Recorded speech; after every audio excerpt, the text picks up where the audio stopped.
Hello and welcome to lesson 3 of this 10-part series on beginner guitar songs. If you haven't seen the other 2 videos yet, click on the card above and that will take you to Benny King's Stand By Me and Mr. Tambourine Man by the Byrds. It's well worth checking those out to go through all the different rhythms and strumming patterns and things like that. And 2 really easy beginner guitar songs. Okay, so today I'm going to be looking at Rod Stewart's Maggie May. This is a song I've been teaching for years because it uses only 5 chords and you can use the same strumming pattern that we've been using on the other videos. Okay, so definitely check out that Stand By Me video. It'll go through all the basic rhythms and it's a really easy 8-bar progression. Okay, so the song's in the key of D major, if anybody want to know that, and the tempo is approximately 130 BPM. But again, only 5 chords, and let's take a look at the chords first. So what we've got is D major. Okay, so this is a classic chord that you're going to be using all the time. So open D string, 2nd fret G, 3rd finger, 3rd fret B, and then middle finger on 2nd fret D. Okay, doesn't matter too much if you hit the A string. You don't want to hit the E string though. So some people bring their thumb over to block the E. Be careful of that, especially if you're starting out, because you don't want to sort of skew your hand position. Cool, and then we've got a G major, again classic beginner's chord. 1st finger, 2nd fret B, middle finger, 3rd fret E, and then 3rd finger, 3rd fret E on the high E string. Okay, and then we've also got an A major chord. So that's 0, 2, 2, 2, 0. Using your 1st, your middle, and your 3rd fingers. Okay, it's a little bit scrunched up. You can play it with your 1st finger as well if you wanted to, but you'd have to make sure you arc your 1st finger to play this E string, and making sure you don't hit that F sharp there on the E string, so it's a completely different chord. That's A major, then E minor. Okay, so again, classic beginner's open chord. So fretwise 0, 2, 2, 0, 0, 0, using your middle and 3rd fingers. Now for this next chord, especially if you're a beginner starting out, you won't want to, you probably haven't started on bar chords yet. So if you wanted to use a bar chord, and if you have started on that, it's an F sharp minor chord. So that would be 2, 4, 4, 2, 2, 2. Okay, but if you haven't used bar chords yet, again, especially if you're starting out, bar chords are kind of the next stage. We'll be doing another series on kind of bar chord songs later on.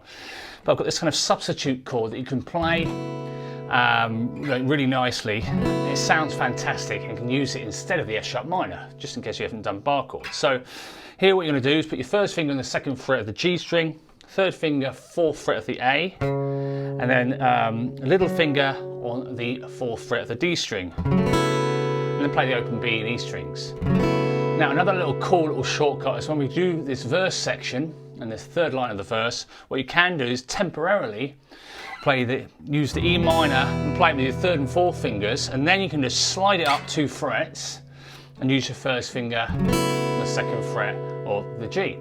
Cool, so the strumming pattern is exactly the same as we've done in the other 2 videos. This is this classic strumming pattern you definitely want to learn, where you're going to be doing down, down, up, miss, up, down, up. In terms of counting, what you want to be doing is 1, 2, and 3, and 4, and. And what's happening here is 1 crotchet or quarter note, then 6 quavers or 8th notes, but one of them is tied on the start of beat 3. So you're going strumming wise, down, down, up. Now I'll get my pupils to sometimes say miss, up, down, up. So the hand is in the right position for the upstroke on the and 3. So you're going 1, 2, and 3, and 4, and 1, 2, and 3, and 4, and. I can use this throughout the whole of the song. You can hear it kind of quite clearly. Again, they might vary it up on the record, but it's a great strumming pattern to learn. Okay, so in the intro and the outro, you've basically got this kind of mandolin, I think, sort of pattern happening. But obviously as a beginner, we're not going to go through that. You'd be well worth kind of checking out something like karaoke version and getting a backing track. So you get used to playing over the drums and the bass, and you can have that kind of mandolin solo and maybe the vocals as well. So basically the intro, what you're going to have is just an 8-bar, so just rest for 8 bars, and then there's a mandolin and bass pattern happening. And you've got this kind of snare hit, bat, bat, on the beats 3 and 4. And then what you're going to do is this verse section. So this verse section happens 3 times to start with. Again, the song structure, which I'm going to put up on the screen now, You should find this really useful. Again, great beginner songs because you're constantly changing between these chords, so it really helps you get these under your fingers. So I've been teaching this, thousands of times, I think, over the years. Okay, so what's going to happen is this verse section, you're going to have 3 rounds of this, okay? And then eventually, after the first solo, you're going to do another round of it. So the verse, this kind of big verse section, is the bulk of the song. So once you've got this, you've got most of the song down. So the first line, you've got this A, G, and 2 bars of D, okay? And you're going to do this line twice, okay? With this strumming pattern, it's going to go like this. Down, down, up, miss, up, down, G, and 2 bars of D. Again, definitely it's great to play this over the backing track, or sing with it in a band or an open mic night. Especially with the backing track, you can obviously hear the connection with the vocal melody as well, which is what you want. So you do A, G, D, D twice, and then we're going to do G, D, G, A for the next line. Again, don't forget to check out the song structure in the description as well. That's the second line. Now, I always advise my pupils to kind of do it in sections. Remember, when you first look at this, you think, how am I going to remember that? But what you do is you do, right, okay, I'm going to do the first 8 bars and then add the next off by heart and then do the next 4 bars. Because especially if you're starting out, when you're just getting used to putting your fingers on these chords, you don't want to be looking at a sheet. Every time you look at a sheet or something like that, you're going to lose the kind of momentum and you'll lose that split-second chord change, because you always want to be changing on beat 1. So that's definitely something I thoroughly recommend. Just think, right, okay, I'm going to look away for a bit like that, practice 4 or 8 bars, and then just gradually build it up. So learn the verse section first, and then learn the chords behind the first solo, and so on. Okay, so that was the second line, and then we're going to do the third line, and this is what I suggest starting off. Play the E minor with your 3rd and 4th finger, so it allows a really quick change, this kind of substitute F sharp minor chord. It's got a funny name, this chord, F sharp minor 7, but it's got some open strings and other notes in it. But we'll just call it an F sharp minor 7. So E minor, F sharp minor, and then E minor for 2 bars. You can go back to after you've done the F sharp minor, you can go back to your normal E minor if you want, and then the next line, line 4, E minor to A 3 times.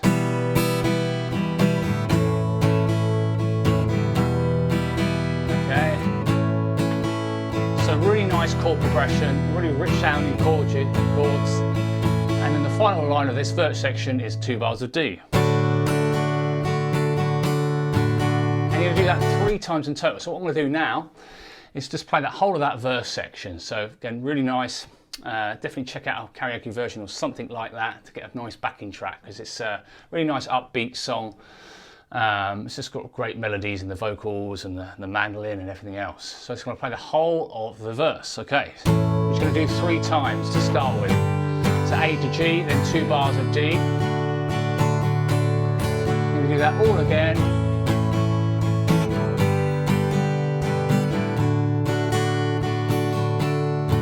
Okay, then you're going to do G to A, so G to D,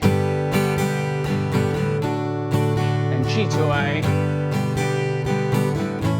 then E minor, F sharp minor 7, then E minor for 2 bars, and E minor to A for 3 rounds. So this round 2. Round 3, then 2 bars of D.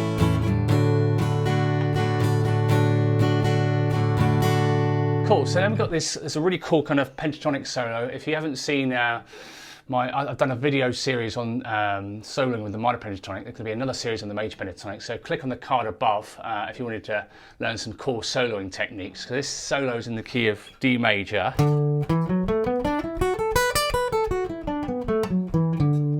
Some really cool riffs that happen in the first solo and the second solo. We're just going to play the chords that go underneath that. So what you've got is E minor to A, then 1 bar of D, 1 bar of G, then E minor to G, then 2 bars of D. again, if you separate out all the sections, break it down, it's a lot more manageable, because you know, especially if it's a song like this, the actual challenge is remembering, you know, being able to change smoothly between the chords, making sure all your chords are ringing, but then remembering the sections and playing it, you know, in a band or open mic night or with a backing track.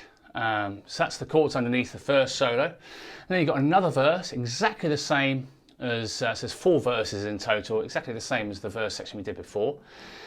And then you've got the chords underneath the second solo. So again, it's always good to look out for patterns.